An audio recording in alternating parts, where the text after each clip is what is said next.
Hey folks, welcome to our first how-to video. So I'm here with chain therapy, and what we're going to do is show you through some basic skills for riding cyclocross. So this is hopefully going to make you a bit more confident next time you go to a race, and we're going to show you some basic skills, like I say. So we'll be looking at getting on the bike, mounting the bike, we'll be looking at getting off the bike, dismounting, running with the bike, and hopping barriers as well. So these are the core skills that you'll need to become an accomplished cyclocross rider. So we're going to need someone to teach. So let's introduce our guinea pig for the day, Dan. Seamless. Dan's now going to need a bike. Lovely. So now we have Dan and we have bike. Let's get on with showing you some cyclocross tips.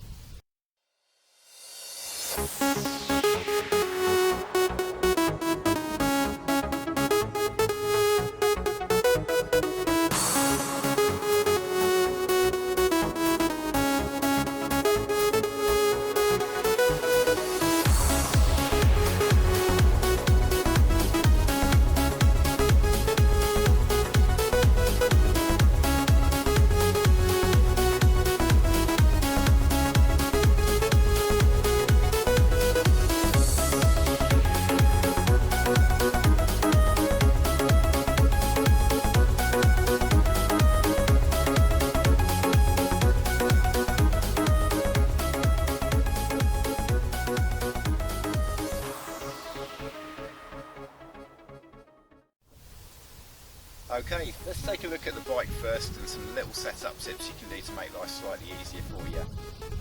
First thing we've got a bottle cage on here.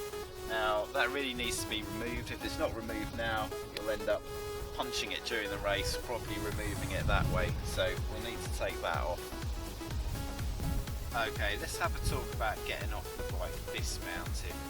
Now you'll see the pro guys, they'll be comfortable getting off the bike on either side, getting up and getting back on, and most people will favour a certain side, so you'll have to work out what that side is. Whatever side feels comfortable is the one that you should use. If you look at guys like Kevin Powell's, he tends to remount the opposite side to what a lot of the other guys do, so there's no real right or wrong when it comes to this.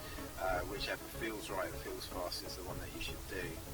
So once you've worked out which side favour getting off, then there are two different styles that we can do. We can either do the swing of the leg over towards the back, or we can do the step through, which we'll show you. So another point that's worthwhile mentioning is you'll see a lot of guys holding onto the top tube as they dismount. Now whilst this is good in terms of if your cleats are a bit sticky, you need to clip out of them, you can't, you've got a bit more stability. What it does do is mean that you're going to slightly start to turn the bike through, so you can sort of end up veering off into the bushes. So you can, and also it's not particularly good if you're going to reach down to the down tube and lift the bike onto your shoulder this way. So you can just hold on to the hoods and get off that way. Again, you've got a bit more control here. So slightly slower in terms of getting through to here. You do have to make sure that both your cleats are going to release, but if you're not sure about that, then you can go for the top tube hold. So let's look at how we would pick the bike up. So there's a few ways we can do this. So the first one is once you're off the bike, your hand should be in a position to allow both wheels to come off the ground relatively easily. So you don't want to be grabbing the bike too far up here, you'll just end up pulling the front wheel of the bike up. Again, too far back, your hand's going to be interrupted by the saddle. So about 3/4 away along the top tube, and then you can give it a lift. Remember to be supporting the hoods with your hand as well, because if you can lift the bike up to about waist height to run over a barrier. You got that? Happy? Yep, that makes sense. Okay. So the next one is the lift onto the shoulder, which is a little bit different. So there are a couple of ways that we can do this.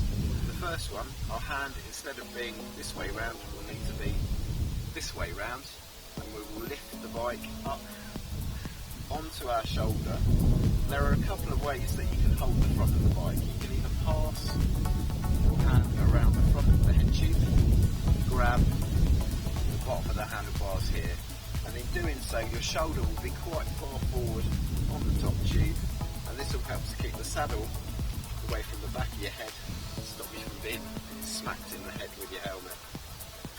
Now this isn't always comfortable with people. Dan and I were having a chat earlier and he's got a few shoulder issues. Fortunately my shoulder issues are on the other side. So this way a lot of the weight is borne by your shoulder, by the top tube here. Now there's another way this is done, kind of makes it even worse, where they pass their hand around on the top and hold onto it like this. And it's really all that's doing is pushing the weight onto the shoulder, onto your shoulder through the top tube. So the other way of lifting that we found worked quite well for that, and it is a little bit slower and it does take a bit more time to master, is once you're off the bike, you need to grab the bike by the down tube, lift the bike. Now the easy part, now we've got the bottle cage on, it does hop quite nicely onto our shoulder. Now we need to pass this hand underneath the down tube, and then we're using elbow here to lift the bike up, and again we're supporting the front edge on the handlebars just here. So you will often see some pros, they'll reposition the front of the bike as they're running along, and it gives you a lot of control, but it also lifts the top tube off of your shoulder, and certainly helpful if you've got any issues with your shoulder.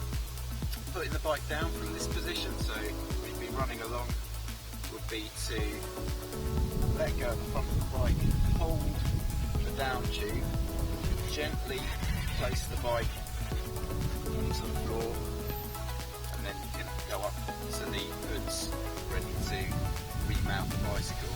Now it's really important when you're putting the bike on the floor that you don't just drop the bike, but you can clearly see why. Because if we drop the back of the bike, yeah, I'm lucky on this one that it has a clutch derailleur and a one by, so it makes a drop chain less likely, but it's far nicer if you can actually place the bike onto the floor. For another reason, we're looking at remounting the bike. If you're trying to get back on the bike with the saddle coming back up and you're trying to jump back on, you'll end up kicking the bike, falling into a heap, which isn't going to look good. So we're trying to avoid that. So the take-home notes are place the bike onto the floor and try and keep control of that rear wheel. Okay, so let's put this into practice with Dan then. So Dan's new to cyclocross and accomplished road rider, but we can teach him a few things about getting on and off and picking the bike up. So Dan, what you'll want to do is stand alongside the bike if you're running with it, and then use your right hand, place it, that's it, through onto the down tube there, and in one movement you want to look to lift the bike onto your shoulder. That's good, and then you can pop your hand underneath, grab hold of the bottom section of the bars there. That's good. How does that feel on your shoulder? Yeah, it feels stable, doesn't feel like it's going to fall off or be unbalanced. Good, and what you can see here as well is just manipulating this along a little bit on Dan, is his shoulder needs to come a little bit further forwards towards the head tube, and what you can do is angle the bike down a little bit, and then you can see the saddle is further away from his helmet. That's going to make it easier for him to run with. Great stuff. Then have a go at putting the bike on the floor. So that's it, and then down, and then your hand will go back into the hoods. Brilliant. Should we do that again? Yep. Yep. So if I just do it putting it down, because that was a bit of a clumsy. yeah. So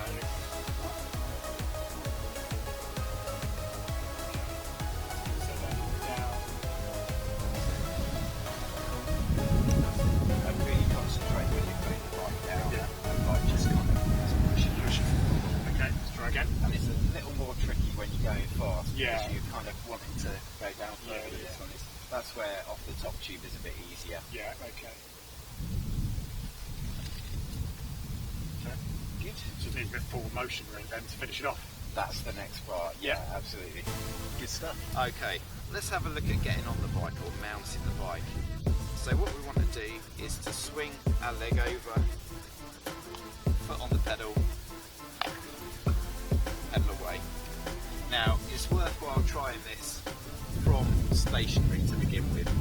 So one of the things that you can do to help pop your pedal in the right position and work out what your lead foot is. Now for me, my lead foot, if I go to stand forward, is this foot here. There's a lot of stuff that's side specific, and if you're good enough you can do it both sided, but try and work on what you feel more comfortable with first. What we're aiming to do is to jump and land onto the saddle. To begin with, think about the inside of your thigh here. Definitely make sure you're warmed up first. You don't want to pull anything when you're jumping onto the bike. So you'll find it easier to just put the bike down and then reach up onto the hoods, and then in one fluid movement you want to get up onto the pedal, push off. Now after you've mastered this, it's worthwhile going into it with a bit more speed. So what we'll do now is just a quick sort of walking pace, then on, and then pedal. So what you really want to avoid is the one-footed hop, which is where you go to get on, you're not quite sure, and you do a little hop with one foot just before you get on. This makes it a little less seamless. It's not quite as fast as well. It usually happens when maybe you've misjudged the speed that you're running at and you're not confident in getting onto the bike. Okay, so let's put a bit more pace into it now. We'll go from a walking pace and a get on. So we've done stationary, let's do a walking pace and get on.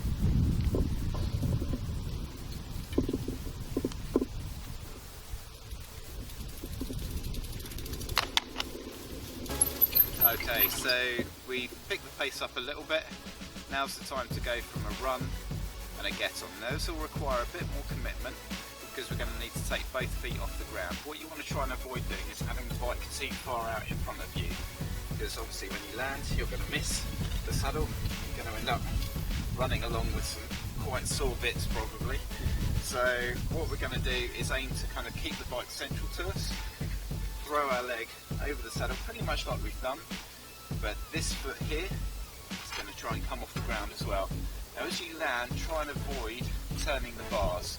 There's a tendency to, as you jump, turn the bars this way and you'll end up going off at an angle, so you kind of consciously need to keep the bars straight. Let's see if we can put that into practice. So let's get down having a go mounting the bike then. So confident? I think so. So as I say, to increase that confidence, start with the stationary one first. Be thinking about landing on the sort of the inside of your thigh about here to begin with. Okay. So give it a go just from stationary first. Perfect. Okay, so Dan's had a couple of goes doing it from stationary, and he's had a couple of walking pace goes, so he's going to have a go at a smoother, faster paced run and jump now. So let's see how he gets on. So now we've learnt about dismounting, remounting, carrying the bike. Now we can start to put it together. So we've got our obstacles here. Now what we've put together here, certainly if you're going to have a go at hopping, it's worthwhile having something that's not too high to begin with, and something that if you do land on it will fall flat. This will increase your confidence in riding up to the obstacle and over it as well, because you know it's something that's not solid, it's not going to send you over the bars. Now hopping is a bit more of an advanced skill, so what we'll have a look at here is putting the whole shebang together, so getting off, getting over the barriers and getting back on again. So this is what we're going to focus on now. So remember, these are quite low barriers, UCI rules up to 40 centimetres, which is up to 16 inches in height, which is almost knee height for someone of our sort of height, and between 4 to 6 metres apart. So if you aren't 100% committed without the speed, you will clip those barriers if you go for a hop. So definitely don't do that during race day. That's why you see a lot of people running it. It's just they're more comfortable with.